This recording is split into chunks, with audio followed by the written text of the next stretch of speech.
नमस्ते बच्चों, MJC learning में आप सबका स्वागत है। आज हम हिंदी युवक भारती के पाठ 8 आशा रानी बोहरा द्वारा रचित सुनो किशोरी नामक पत्र का अध्ययन करेंगे।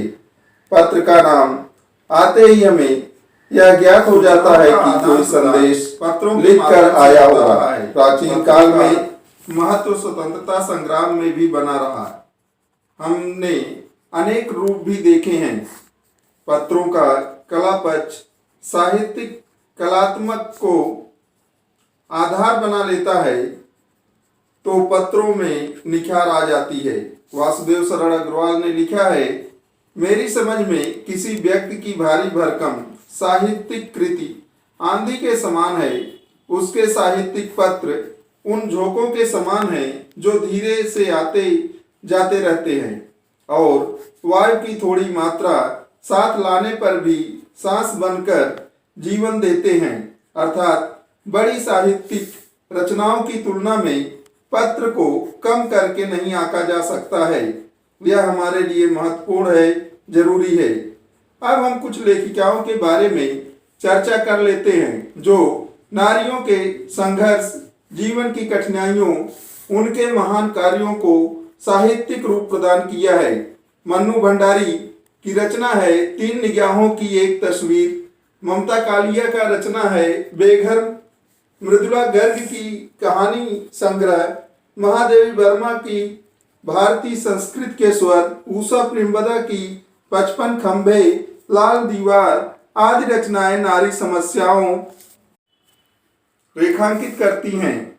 हमारे देश में अनेक नारी अपने क्षेत्र में महान कार्य किया है, उनका उल्लेख भी आवश्यक है।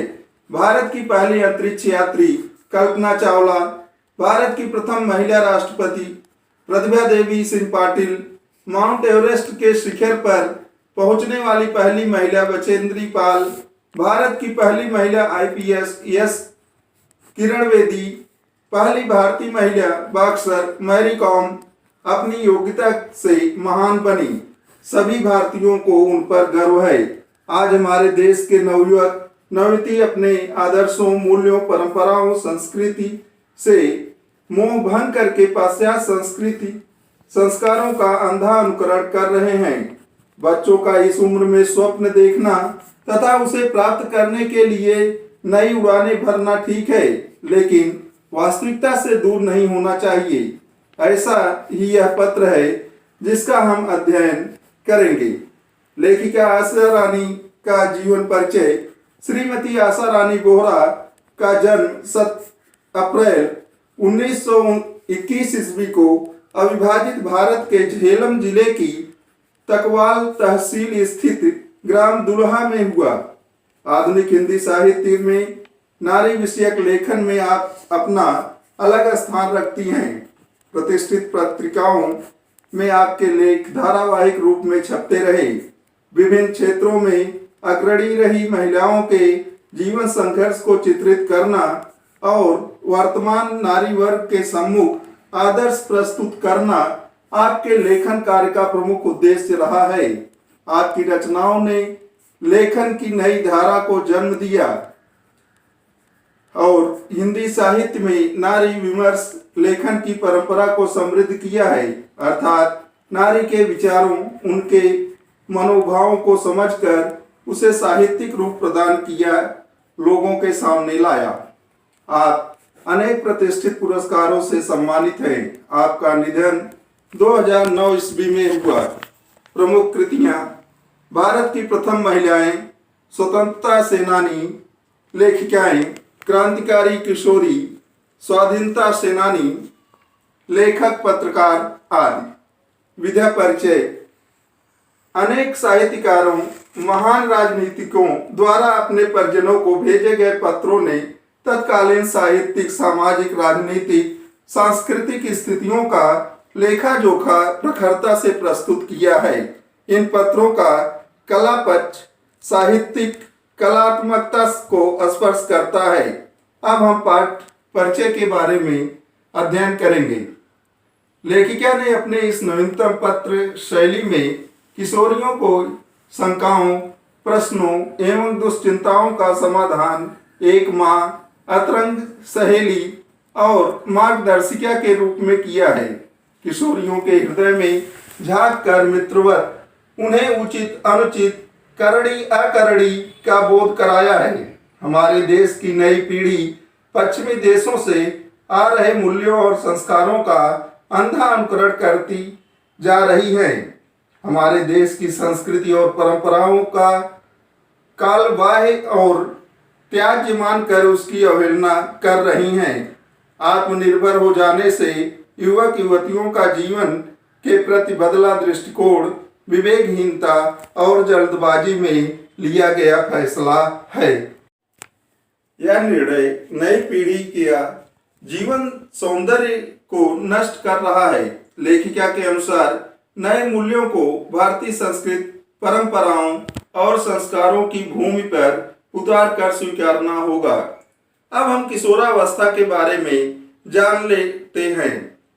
मनुष्य के विकास की अवस्थाएं इस प्रकार हैं। पहला, शैशवावस्था जन्म से 5 वर्ष तक। दूसरा, बाल्यावस्था 5 वर्ष से 12 वर्ष तक। तीसरा, किशोरावस्था 12 वर्ष से 20 वर्ष तक। चौथा, युवावस्था 20 वर्ष से 25 वर्ष तक। पांचवा, प्रौढ़ावस्था 25 वर्ष से 55 वर्ष तक। और लास्ट, वृद्धावस्था 25 वर्ष से मृत्यु पर्यंत तक चलता है।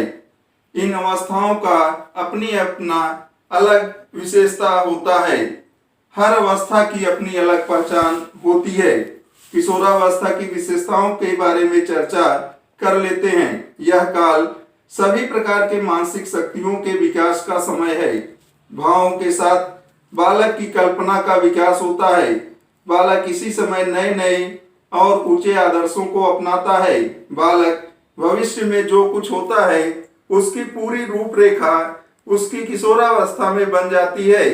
किशोरावस्था बालक सदा असाधारण काम करना चाहता है। इसीलिए कहा गया है किशोरावस्था बड़े संघर्ष, तनाव, तूफान और विरोध की अवस्था है। दूसरे शब्दों में किशोरावस्था बड़े गंभीर उथल पुथल की अवस्था है। यह अवस्था बहुत महत्वपूर्ण है। इस अवस्था में बच्चों को सही मार्गदर्शन की आवश्यकता होती है। माता पिता गुरुजनों को उनके विचारों, उनके शक्तियों को पहचान कर सही मार्गदर्शन करना चाहिए। लेखिका कहती हैं कि हर युवक युवती को विकास करना चाहिए, स्वप्न देखना चाहिए। उसको प्राप्त करने के लिए उड़ान भरना आवश्यक है, लेकिन अपने आधार को कभी नहीं छोड़ना चाहिए। अपनी संस्कृति, परंपरा, रूढ़ियों की जानकारी होना आवश्यक है। हमें पूरे विश्व के साथ आगे बढ़ना है, इसलिए पश्चिम की संस्कृति और सभ्यता को भी जानकारी होना आवश्यक है। अनुकरण भी करने में कोई हर्ज नहीं है, लेकिन अंधा अनुकरण नहीं करना चाहिए। हमें उनके साहित्य, उनकी सभ्यता, उनकी संस्कृति को सोच विचार कर ही अपनाना चाहिए। चकाचौंध से प्रभावित होकर अपनी संस्कृति को छोड़ देना मूर्खता होगी। पत्र के दूसरे भाग में आज के समय में जब बच्चे माँ बाप से दूर रहते हैं, दोस्तों के संपर्क में रहते हैं, तो वे इस चकाचौंध से प्रभावित हो जाते हैं। किशोरावस्था में बड़े गंभीर उथल पुथल की अवस्था होती है, इसलिए सतर्कता जरूरी है। जब व्यक्ति अपने परिवार से कट जाता है तो वह दूसरे के बहकावे में जल्दी आ जाता है और गलतियां कर देता है। ऐसे में उसके मित्र ही सहायक बनकर उसे सही रास्ते पर ला सकता है। लेकिन ध्यान देने की बात यह होती है कि उसके मन की बातों को समझने की कोशिश करे, फिर विचार विमर्श करके आत्मीयता के साथ समझाने की कोशिश करें। उसके परिवार से बातचीत शुरू कराने में मदद करें। इस प्रकार प्रयास करके उसे सही मार्ग पर ला सकते हैं। मित्र ही उसके मन की बातों को समझ सकता है और उसे सही रास्ते पे लाने की कोशिश कर सकता है। इस तरह से लेखिका ने अपने पत्र के माध्यम से वह नए युग के, नए समय के बच्चों को यह बताना चाहती हैं कि हमें पुरानी पीढ़ी के, पुरानी परंपरा, पुरानी जो संस्कृति है उससे हमें दूर नहीं होना चाहिए, बल्कि जो उसमें कमियां हैं, जो रूढ़ बन चुकी हैं, उन्हें हमें जरूर छोड़ देना चाहिए। क्योंकि रूढ़ियां जो हैं हमारे मार्ग को बाधित करती हैं, हमारे रास्ते को आगे बढ़ने से रोकती हैं, लेकिन परंपरा और हमारी संस्कृति हमें आगे ले जाती हैं, हमारे अंदर की कमियों को निकालकर हमें सही रास्ता दिखाती हैं। यह पाठ की व्याख्या अगले भाग में किया जाएगा। संक्षिप्त जानकारी आपको प्राप्त हो गई। आज इस भाग में इतना ही। अगले भाग में फिर हम व्याख्या के साथ मिलेंगे। धन्यवाद।